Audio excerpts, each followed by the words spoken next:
Friends, in continuation with the last class, GST rates in real estate sector గురించి తెలుసుకుందాం. Real estate sector లో వచ్చేసి ఒక 2 rates వస్తాయి. ఎట్లయినా పే చేయొచ్చు. వాటికి సంబంధించి ఒక కండిషన్స్ ఉంటాయి. ఆ కండిషన్స్ ఎట్లానే నేను ఒక సింపుల్ టెక్నిక్ చెప్తా. సింపుల్ టెక్నిక్ ఏమంటే ఒక చార్ట్ చూడండి. ఫస్ట్ చార్ట్ ప్రకారం ఏం చెప్తారంటే ఒక ప్రమోటర్ ఆ బిల్డర్ ఉన్నాడు అనుకోండి, ఆ పర్సన్ ఇన్వర్స్ సప్లైస్ తీసుకుంటాడు. ఇన్వర్స్ సప్లైస్ ఎక్కడి నుంచి తీసుకుంటాడు అంటే అన్రిజిస్టర్ పర్సన్ నుంచి తీసుకుంటుంటారు. ఈ ప్రమోటర్ ఆ బిల్డర్ వచ్చేసి రిజిస్టర్ పర్సన్. ఇతను ఏం తీసుకుంటాడు, మాక్సిమం వీళ్ళు బిల్డింగ్స్ అవే కదా కట్టేది. వీళ్ళకి సంబంధించి ఏముంటాయి, ఇన్పుట్స్ గూడ్స్ ఉంటాయి, ఇన్పుట్ సర్వీసెస్ వీళ్ళు లేబర్స్ వాళ్ళు వాటి ఉంటాయి. అండ్ సిమెంట్ ని పర్చేజ్ చేస్తుంటారు, అండ్ క్యాపిటల్ గూడ్స్ ని పర్చేజ్ చేస్తుంటారు. ఇవి మెయిన్ గా వాళ్ళకు ఉండే సర్వీసెస్ ప్రొవైడ్ చేసే దానిలో ఇవి ఉంటాయి. ఇన్పుట్స్ గూడ్స్ నుంచి మనం electricity, high speed diesel, motor spirit, natural gas వాటిని ఎక్స్క్లూడ్ చేయాలి. తర్వాత ఇన్పుట్ సర్వీసెస్ నుంచి TDR, FSI, long term lease వాటిని ఎక్స్క్లూడ్ చేయాలి. అవి కాకుండా remaining input and input services ఎందుకు లెట్ చేస్తున్నాం, TDR, FSI, long term lease అవి వచ్చేసి రివర్స్ ఛార్జ్ మెకానిజం లో ఉన్నాయి. వాటిని ఎవరికైతే పంపిస్తామో ఈ ట్రాన్స్ఫర్ అన్రిజిస్టర్ పర్సన్ నుంచి ఇతనికి రిజిస్టర్ పర్సన్ కి వచ్చింది కదా, ఇతను ఇంకా డైరెక్ట్ గా ప్రమోటర్ పే చేయాల్సినదే ఉంటుంది. ఇంకా దాన్ని మళ్ళీ ఏం చేయాల్సిన అవసరం ఉండదు. సో వాటిని ఎక్స్క్లూడ్ చేస్తాం. ఇప్పుడు రిమైనింగ్ మిగిలినవి ఏమి, input goods, input services, cement, capital goods. Okay, ఈ ఇన్పుట్ గూడ్స్, ఇన్పుట్ సర్వీసెస్ మనం పర్చేజ్ చేసినాము. ఎవరి దగ్గర నుంచి పర్చేజ్ చేసినాము అంటే రిజిస్టర్డ్ డీలర్ నుంచి పర్చేజ్ చేసినాము. ఎంత వరకు పర్చేజ్ చేసినాము అంటే greater than or equal to 80% వరకు పర్చేజ్ చేసినాము. మన కాంట్రాక్ట్ వాల్యూ ఒక 1 lakh అనుకోండి, 80,000 వరకు రిజిస్టర్ పర్సన్ కాడ నుంచే పర్చేజ్ చేసినాము. మొత్తం ఆ ఇన్పుట్ గూడ్స్, ఇన్పుట్ సర్వీసెస్ కి సంబంధించి ఒక 1 lakh అయింది అనుకోండి, అందులో ఒక 80,000 వరకు రిజిస్టర్ వాళ్ళ కాడ నుంచే పర్చేజ్ చేసినాము. అప్పుడు ఈ ప్రమోటర్ రివర్స్ ఛార్జ్ మెకానిజంలో ట్యాక్స్ ఏం పే చేయాల్సిన అవసరం ఉండదు. ఇప్పుడు ఒకవేళ మనం పర్చేజ్ వచ్చేసి లెస్ దెన్ 80% అనుకోండి, లెస్ దెన్ 80% ఉన్నప్పుడు రిమైనింగ్ వచ్చేసి మనం అన్రిజిస్టర్ పర్సన్ కాడ నుంచి పర్చేజ్ చేసినాం. రిజిస్టర్ పర్సన్ కాడ నుంచి ఒక 60% పర్చేజ్ చేసినాం అనుకోండి, అన్రిజిస్టర్ కాడ నుంచి మొత్తం 40% పర్చేజ్ చేస్తాం ఇంకా రిమైనింగ్. అప్పుడు ఎట్లా చూడాలంటే calculations, first of all up to 80% వరకు తీసుకొని రావాలి. తర్వాత బియాండ్ 80% తీసుకోవాలి. అప్ టు 80% వరకు ఒకవేళ మనం సిమెంట్ పర్చేజ్ చేస్తాం అనుకోండి, అన్రిజిస్టర్ పర్సన్ కాడ నుంచి 28% జిఎస్టీ పే చేయాల్సి వస్తుంది. సిమెంట్ ఎక్కడ వచ్చినా రివర్స్ ఛార్జ్ మెకానిజంలో 28% పే చేయాల్సి వస్తుంది. ఒకవేళ మనం సిమెంట్ కాకుండా అదర్ గుడ్స్ పర్చేజ్ చేసినాం అనుకోండి, 18% ట్యాక్స్ పే చేయాల్సి వస్తుంది. ఈ అదర్ గూడ్స్ కానీ అదర్ సర్వీసెస్ కానీ 18% పే చేయాల్సి వస్తుంది. అది ఎంత, అప్ టు 80% వరకు తీసుకొని రావడానికి. ఇప్పుడు 80% వచ్చింది అంటే ఇప్పుడు 60% అని చెప్పిన కదా, 20% సిమెంట్ ఉంది అనుకోండి, సిమెంట్ కి 28% పే చేయాల్సి వస్తుంది. ఒకవేళ 10% సిమెంట్, 10% అదర్ గుడ్స్ ఉంటే 10% కి 28%, 10% కి 18% పే చేయాల్సి వస్తుంది. ఓకే, 80% దగ్గర వచ్చినాము. 80% తర్వాత మనం ఏం పర్చేజ్ చేస్తున్నాము, మళ్ళీ సిమెంట్ పర్చేజ్ చేస్తున్నాం అనుకోండి, 28% మళ్ళీ పే చేయాల్సి వస్తుంది. ఒకవేళ వేరే గూడ్స్ పర్చేజ్ చేసి ఆర్ వేరే సర్వీసెస్ తీసుకుంటే రివర్స్ ఛార్జ్ మెకానిజంలో ట్యాక్స్ పే చేయాల్సిన అవసరం ఉండదు. ఇవి ఇన్పుట్ గూడ్స్, ఇన్పుట్ సర్వీసెస్ కి. ఇన్పుట్స్ గూడ్స్ కి వచ్చేసి 18%, సిమెంట్ కి అయితే 28%, ఇన్పుట్ సర్వీసెస్ కూడా 18% ట్యాక్స్ పే చేయాల్సి ఉంటుంది. నెక్స్ట్ క్యాపిటల్ గూడ్స్ వచ్చేసి మనం రిజిస్టర్ పర్సన్ నుంచి పర్చేజ్ చేసినాం అనుకోండి, పర్చేజ్ ఫ్రమ్ రిజిస్టర్ పర్సన్ నుంచి పర్చేజ్ చేస్తే జిఎస్టీ రివర్స్ ఛార్జ్ మెకానిజంలో పే చేయాల్సిన అవసరం ఉండదు. ఒకవేళ అన్రిజిస్టర్ పర్సన్ కాడ నుంచి కానీ పర్చేజ్ చేస్తే మనం జిఎస్టీ పే చేయాల్సి వస్తుంది. ఎంత పే చేయాలి అంటే క్యాపిటల్ గూడ్స్ కి ఎంతైతే అప్లికబుల్ రేట్ ఉందో ఆ రేట్ ప్రకారం మనం ట్యాక్స్ పే చేయాల్సి వస్తుంది రివర్స్ ఛార్జ్ లో. సో ఆ కండిషన్స్ ని మనం సాటిస్ఫై చేయాల్సి వస్తుంది. ఏదానికోసం, ఈ రియల్ ఎస్టేట్ సెక్టార్ లో మనం ఈ కన్సెషన్ రేట్ లో మనం ట్యాక్స్ పే చేయొచ్చు, లేకుంటే వేరే tax higher rate of tax వస్తుంది. ఆ కన్సెషన్ రేట్ ఏమంటే ఇవి కూడా మళ్ళీ ఒక 2 రేట్స్ ఉంటాయి. 1% ట్యాక్స్ పే చేయొచ్చు without ITC and construction of affordable houses ని కన్స్ట్రక్షన్ చేయాలి, మళ్ళీ ఐటీసీ తీసుకోకూడదు, అప్పుడు 1% పే చేయొచ్చు. ఒకవేళ మనకు ఒక హౌస్ వచ్చేసి ఎగ్జాంపుల్ ఒక 10 lakhs అనుకోండి, 10 lakhs ఇంటూ 1% ఎంతైతే అమౌంట్ అవుతుందో ఆ అమౌంట్ ని మనం వాళ్ళు ట్యాక్స్ పే చేస్తే చాలు. అఫోర్డబుల్ హౌసెస్ కి ఏమంటే మళ్ళీ కండిషన్స్, ఏరియా వచ్చేసి 60 square meters ఇన్ మీటర్స్లో ఉండాలి, or 90 square meters in non metros. Metro areas అయితే 60 kilometers 60 square meters, non metro areas అయితే 90 స్క్వేర్ మీటర్స్. మెట్రో ఏరియాస్ అంటే చెన్నై, హైదరాబాద్, ముంబై, ఢిల్లీ అట్లా కొన్ని ఏరియాస్ అనమాట. నెక్స్ట్ దాని యొక్క వాల్యూ వచ్చేసి అప్ టు 45 lakhs వరకు ఉండాలి. ఇక్కడ ఏరియాకి సంబంధించినది ప్లస్ వాల్యూకి సంబంధించినవి రెండు కండిషన్ని సాటిస్ఫై చేస్తేనే 1%, లేకుంటే 5%కి వెళ్ళొచ్చు. 5% without ITC is applicable on construction of. రెండు కండిషన్ సాటిస్ఫై చేయకుంటే అది అఫోర్డబుల్ హౌస్ కాదు కదా, అప్పుడు ఈ 5% లేక రావచ్చు. All houses other than affordable houses, affordable houses కి 1% పోవచ్చు, అఫోర్డబుల్ హౌస్ కాకుంటే 5% పే చేయొచ్చు. అండ్ దానికి ఒక ఇంకో కండిషన్ ఏమంటే ఇంకోటి ఏమంటే కమర్షియల్ అపార్ట్మెంట్ లో టోటల్ కార్పొరేట్ ఏరియాలో కమర్షియల్ అనేది ఎక్కువ ఉండకూడదు. బెనిఫిట్ ఎవరి కోసం అంటే రెసిడెన్షియల్ వాళ్ళ కోసం. సో రెసిడెన్స్ కాకుండా ఒక కమర్షియల్ పర్పస్ అయితే ఒక 15% కంటే టోటల్ కార్పొరేట్ ఏరియాలో 15% కంటే ఎక్కువ ఉండకూడదు కమర్షియల్ పర్పస్. కమర్షియల్ అంటే లైక్ షాప్స్, ఆఫీసెస్ అట్లా ఉండి ఇందాక చెప్పిన కండిషన్ సాటిస్ఫై చేసే ఈ 1% ఆ 5% ట్యాక్స్ ని మనం పే చేయొచ్చు. నెక్స్ట్ వచ్చేసి levy of GST on airport dues. ఇది ఏమంటే ఎయిర్పోర్ట్ ఆపరేటర్ వాళ్ళు కొంత అమౌంట్ ని చార్జెస్ చేస్తుంటారు. పిఎస్ఎఫ్, యూడిఎఫ్ అని. పిఎస్ఎఫ్ అంటే ప్యాసింజర్ సర్వీస్ ఫీ అని ఉంటుంది, యూడిఎఫ్ అంటే యూజర్ డెవలప్మెంట్ ఫీజ్ అని ఉంటుంది. ఇది ఏమంటే ఈ పిఎస్ఎఫ్, యూడిఎఫ్ ఎందుకు కరెక్ట్ చేస్తారంటే ప్యాసింజర్ నుంచి ఎయిర్పోర్ట్ ఆపరేటర్ వాళ్ళు ప్యాసింజర్స్ కి సర్వీసెస్ ప్రొవైడ్ చేస్తారు కదా, సర్వీసెస్ ప్రొవైడ్ చేసి అగెనిస్ట్ కి ఈ కన్సిడరేషన్ తీసుకుంటారు యూడిఎఫ్, పిఎస్ఎఫ్. సో ఇక్కడ సర్వీసెస్ ప్రొవైడ్ చేస్తున్నావు అండ్ కన్సిడరేషన్ వచ్చేసి పిఎస్ఎఫ్, యూడిఎఫ్ గా తీసుకుంటుంటారు. ఇంక ఎయిర్పోర్ట్ ఆపరేటర్ వాళ్ళు లెవీ చేస్తుంటారు, ఎయిర్లైన్స్ వాళ్ళు కలెక్ట్ చేస్తుంటారు. ఎయిర్లైన్స్ వాళ్ళు ప్యూర్లీ ఏజెంట్ లాగా ఎయిర్పోర్ట్ ఆపరేటర్ వాళ్ళకి. సో ఇక్కడ వచ్చేసి ఎయిర్పోర్ట్ ఆపరేటర్ ఎవరైతే ఉంటారో వాళ్ళు జిఎస్టీ పే చేయాల్సి ఉంటుంది యూడిఎఫ్ అండ్ పిఎస్ఎఫ్ కి సంబంధించి. ఈ ఎయిర్లైన్స్ వాళ్ళు ఎప్పుడైతే ఇన్వాయిసెస్ ఇష్యూ చేస్తుంటారో ఆ పిఎస్ఎఫ్, యూడిఎఫ్ అనేది అమౌంట్ సపరేట్ గా దానిపైన జిఎస్టీ పే చేసేది ఇన్వాయిస్ లో సపరేట్ గా చూపించాల్సి ఉంటుంది. అండ్ దానికి సంబంధించిన ఐటీసీని ఏం క్లెయిమ్ చేయడానికి రాదు.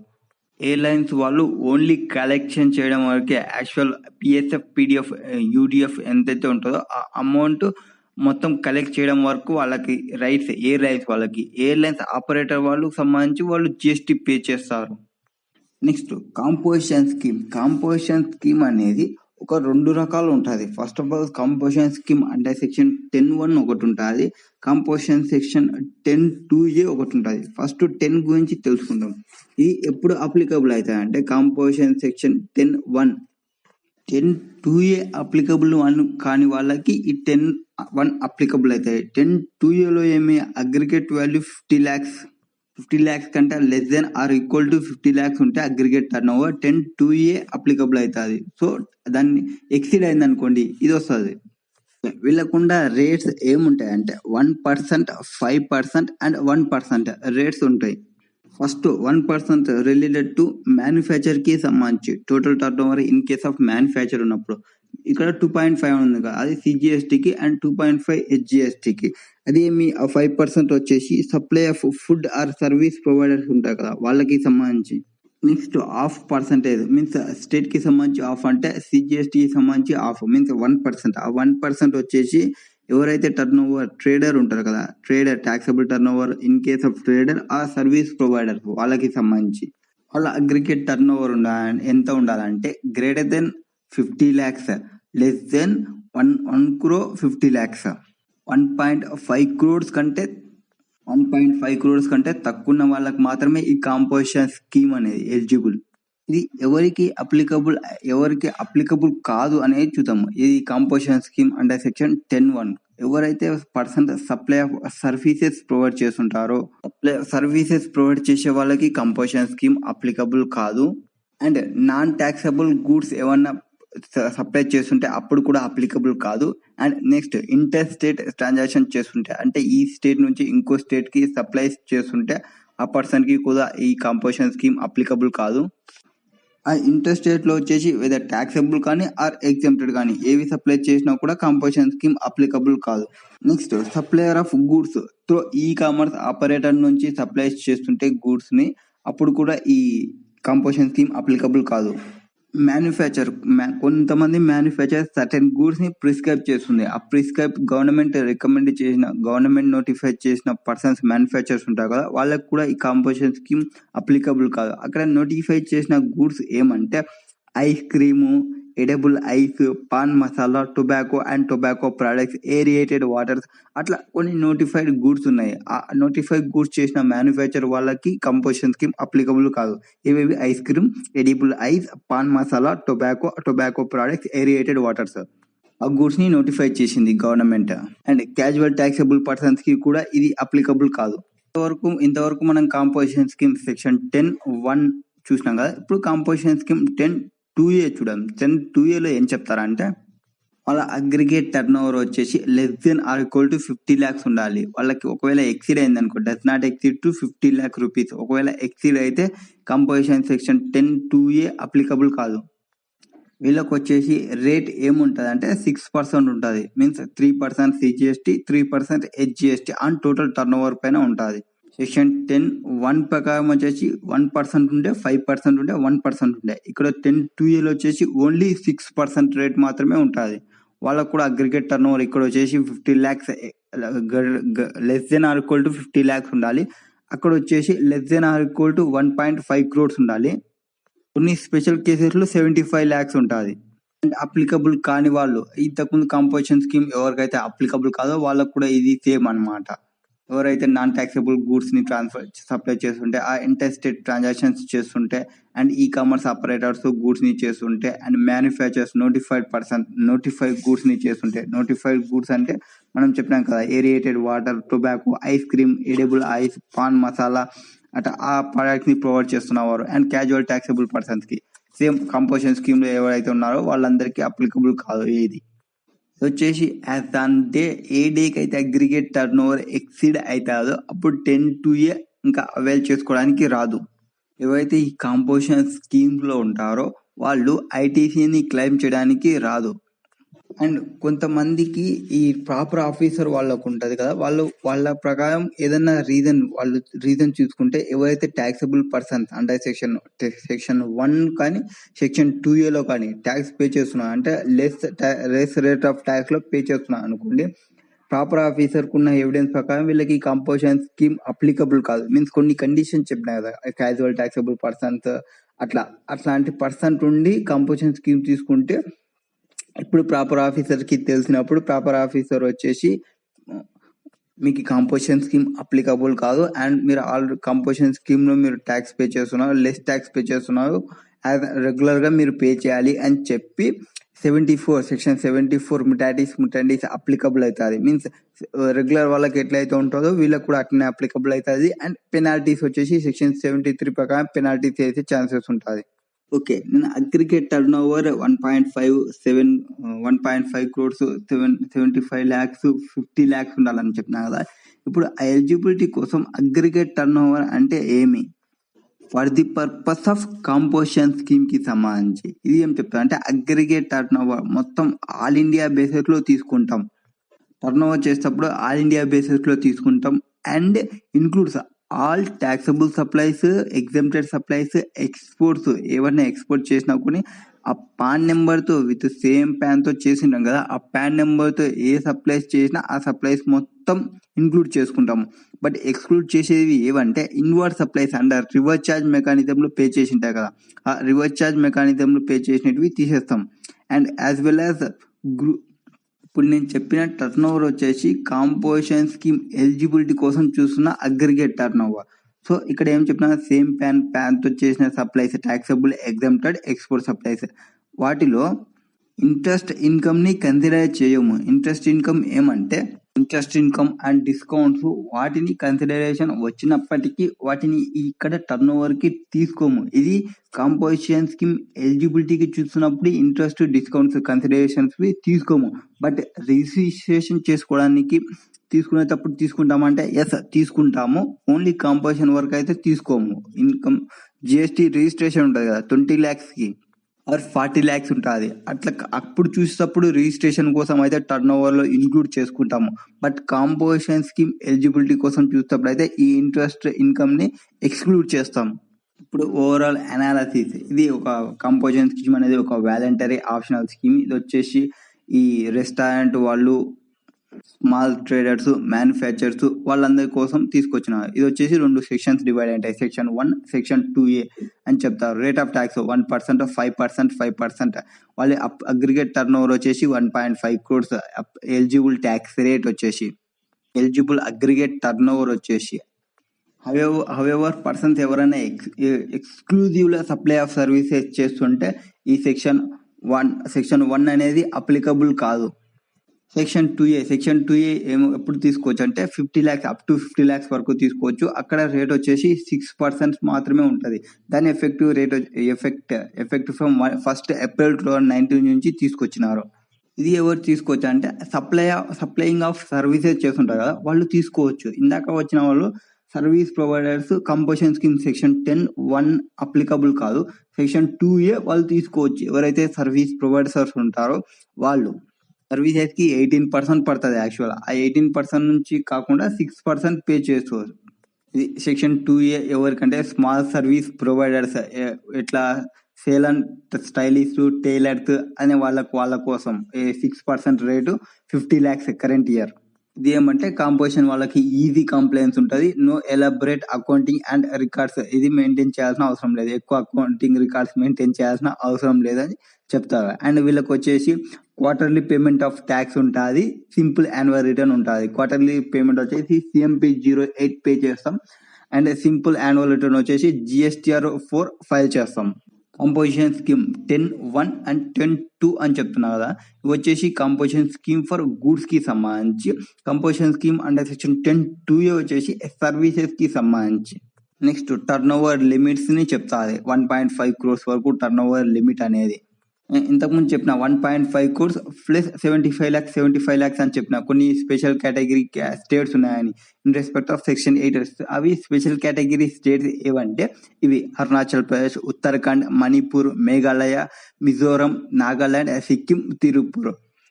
ఇవన్నీ వచ్చేసి 75 lakhs aggregate turnover less than or equal to 75 lakhs ఉంటేనే కాంపోజిషన్ స్కీమ్ తీసుకోవాలి.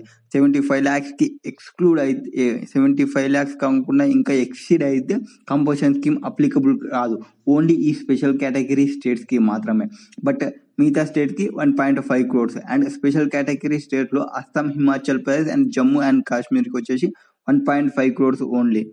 75 lakhs for special category states కి, రిమైనింగ్ 1.5 crores వచ్చేసి all other states and union territories కి. ఒక ఎగ్జాంపుల్ చేస్తాం. ఏ షూ డీలర్స్ ఉన్నారు, ఎవరు పృథ్వీరాజ్ అనే పర్సన్ యాజ్ ఆఫీస్. అతనికి వచ్చేసి ఒక 2 ఆఫీసెస్ ఉన్నాయి. ఇక్కడ మహారాష్ట్రలో ఒకటి, గోవాలో ఒకటి ఉంది. అతను వచ్చేసి మహారాష్ట్రలో సప్లై చేస్తుంటారు, గోవాలో ఉండి గోవాలో సప్లై చేస్తుంటారు. ఇంటర్ స్టేట్ ట్రాన్సాక్షన్స్ చేస్తుంటారు. ఇంటర్ స్టేట్ కాదు, ఇక్కడ ఒక 2 కన్ఫ్యూజ్ ఎందుకు చేసిన అంటే మహారాష్ట్ర నుంచి గోవా అని మీరు అనుకుంటారని. అది అట్లా చెప్పడం లేదు. ఈ మేక్స్ ఇంటర్ స్టేట్ సప్లైస్ అంటే మహారాష్ట్రలో ఉండి మహారాష్ట్రలో సప్లై చేస్తున్నారు, గోవాలో ఉన్నటి ఆఫీస్ గోవాలోనే సప్లై చేస్తుంది అని.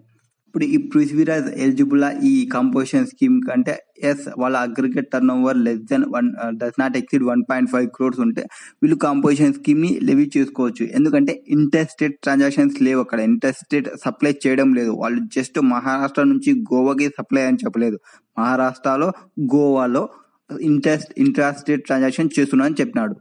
Turn over limit in case of composition levy for services section 10(2A) provides turn over limit. వాటికి సంబంధించి ఒక ఎగ్జాంపుల్ చెప్తారు. ఒక హెయిర్ స్టైలిస్ట్ ఉన్నాడు, బిలాలో బాల్బా. అతను వచ్చేసి ఆఫీస్ వచ్చేసి ఢిల్లీ అండ్ హర్యానాలో ఉంది. అతను వచ్చేసి మేకింగ్ ఇంటర్ స్టేట్ సప్లైస్. ఇతనికి వచ్చేసి 2 స్టేట్స్ లో ఉన్నప్పటికీ అతను చేస్తున్నది ఇంటర్ స్టేట్ సప్లైస్ చేస్తున్నారు. ఇప్పుడు అతను ఎలిజిబుల్ కంపోజిషన్ స్కీమ్ అంటే ఇతను వచ్చేసి సర్వీస్ ప్రొవైడ్ చేస్తున్నారు. సర్వీస్ వాళ్ళకి సెక్షన్ 10(1) అప్లికబుల్ కాదు. సెక్షన్ 2A ఇతను తీసుకోవచ్చు. అతని eligibility condition turn over, aggregate turn over ఎంత ఉండాలంటే does not exceed 50 lakhs. Next turn over limit వచ్చేసి 50 lakhs. అండ్ సమ్మరీ మళ్ళీ చెప్తారు 1.5, 7.75. Next aggregate turn over section composition scheme కి అగ్రిగేట్ టర్నోవర్. ఇది ఓన్లీ అగ్రిగేట్ టర్నోవర్ వచ్చేసి కాంపోజిషన్ స్కీమ్ వరకే చూసుకోవాలి చూడండి. రిజిస్ట్రేషన్ కి అయితే మళ్ళీ వేరే వస్తుంది. అగ్రిగేట్ టర్నోవర్ లో ఏమేమి ఇంక్లూడ్ చేస్తాము, ఇంటర్ స్టేట్ మొత్తం taxable supplies, exempted supplies, exports of goods or services are both inter supplies ఇవన్నీ చూస్తాం. బట్ దీని నుంచి ఎక్స్క్లూడ్ చేయాల్సినవి ఏవంటే ఏవైతే వాల్యూ ఇన్వర్స్ రివర్స్ ఛార్జ్ లో పే చేస్తామో అవి, అండ్ ట్యాక్సెస్ ఇన్క్లూడ్ సెస్ ఏమన్నా పే చేసింటే జిఎస్టీ లాలో అవి వాటిని కూడా ఎక్స్క్లూడ్ చేస్తాం. ఇది వచ్చేసి మొత్తం సేమ్ పాన్ మొత్తం ఆల్ ఇండియా బేసిస్ లో టర్న్ ఓవర్ ని క్యాలిక్యులేట్ చేస్తాము. రిమైనింగ్ అంత ఇన్కమ్ ని ఇన్క్లూడ్ చేసుకుంటాము. ఇది కాంపోజిషన్ స్కీమ్ కి సంబంధించి. రిజిస్ట్రేషన్ కి సంబంధించి అయితే all taxable supplies, exempt supplies, exports, interested transactions అవన్నీ సేమ్ బేస్డ్, అండ్ ఎక్స్క్లూడ్ చేసేది CGST, HGST, UTGST, IGST cess వాటిని ఎక్స్క్లూడ్ చేస్తాం. Value of inverse supplies on reverse ఛార్జ్లు ఏమన్నా పే చేసింటే, అండ్ ఈ లోన్స్ కి అడ్వాన్స్ కి సంబంధించి ఏమన్నా ఇంట్రెస్ట్ డిస్కౌంట్స్ ఉంటాయి. ఇందాక అగ్రిగేట్ టర్న్ ఓవర్ అని చెప్పినప్పుడు కాంపోజిషన్ వాళ్ళకి ఎక్స్క్లూడ్ చేసిన అది రాంగ్. యాక్చువల్గా రిజిస్ట్రేషన్ అప్పుడు ఎక్స్క్లూడ్ చేయాల్సింది, కాంపోజిషన్ వాళ్ళకి ఇన్క్లూడ్ చేసుకుంటాం. ఇంట్రెస్ట్ ఆన్ డిపాజిట్స్, లోన్స్ వీటిని కాంపోజిషన్ వాళ్ళకి అగ్రిగేట్ టర్న్ ఓవర్ క్యాలిక్యులేట్ చేసేటప్పుడు ఈ aggregate turn over 1.5 crores 75 lakhs ఏదైతే చెప్తున్నామో కాంపోజిషన్ స్కీమ్ వాళ్ళకి అప్లికబుల్ అవుతుంది అన్నప్పుడు అప్పుడు ఈ ఇంట్రెస్ట్ అనేది ఎక్స్క్లూడ్ చేస్తాం. బట్ నార్మల్ రిజిస్ట్రేషన్ చేసేటప్పుడు 20 lakhs కి చూసేటప్పుడు కంపల్సరీగా ఈ ఇంట్రెస్ట్ ఇన్కమ్ కూడా కలుపుకొని అగ్రిగేట్ టర్న్ ఓవర్ చూస్తాం. ఇది రిజిస్ట్రేషన్ కోసం, ఇది కాంపోజిషన్ రిజిస్ట్రేషన్ కోసం ఎక్స్క్లూడ్ చేస్తాం. అండ్ నెక్స్ట్ రిమైనింగ్ ఇన్ఫర్మేషన్ మొత్తం అంతా రిపిటేషనే. ఇంతకుముందు మనం ఏమైతే చెప్పినామో అంతా మొత్తం అనాలిసిస్ చేస్తారు.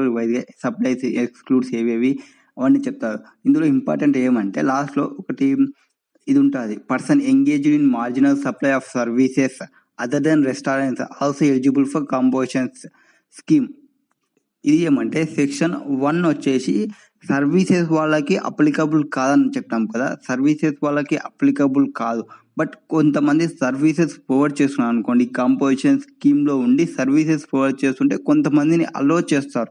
ఎంతవరకు అంటే ప్రొవైడెడ్ ఆ సర్వీస్ వచ్చేసి up to 10% of turn over లో ఉంటే వాటిని కాంపోజిషన్ సెక్షన్ 10(1) లో అలో చేస్తుంది. సర్వీస్ వాళ్ళకి 10(1) అప్లికబుల్ కాదు, but up to 10% of turn over వరకు చేస్తుంటే ఏం ప్రాబ్లం లేదు. 10(A) లో వాళ్ళు రిజిస్ట్రేషన్ తీసుకోవచ్చు. 10 లేకుంటే 10% కంటే ఎక్కువ ఉంటే 10(2A)కి వెళ్తారు. 10(2A)కి 10(1)కి డిఫరెన్స్ ఏమి? 10(2A)లో వచ్చేసి 6% ట్యాక్స్ ఉంటుంది, ఇక్కడ వచ్చేసి 1%, 5% అట్లా రేట్ ఉంటుంది. ఇలా కండిషన్ ఏమంటే 10% of turnover or 5 lakhs whichever is higher చూస్తాము.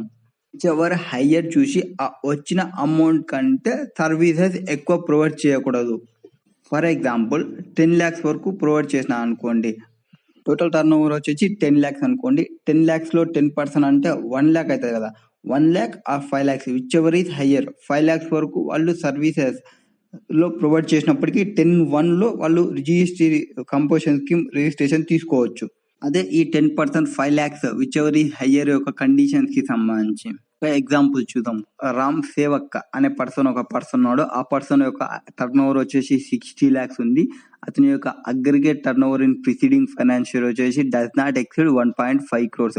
1.5 crores ఉంది కాబట్టి కాంపోజిషన్ స్కీమ్ కి ఎలిజిబుల్. ఇప్పుడు ఆ పర్సన్ వచ్చేసి 10(A)కి ఆర్ 10(1)కి ఆర్ 10(2A)కి ఏదైనా అప్లికబుల్ అవుతుందో లేనో చూడాలి. ఇప్పుడు ఆల్రెడీ 60 lakhs ఉంది అతని టర్న్ ఓవర్, మీన్స్ 50 lakhs కి ఎక్సీడ్ అయింది. సో 10(2A) అప్లికబుల్ కాదు. ఇప్పుడు 10(1) ఒకటి అప్లికబుల్ అవుతుందో లేనో చూసే సరిపోద్ది.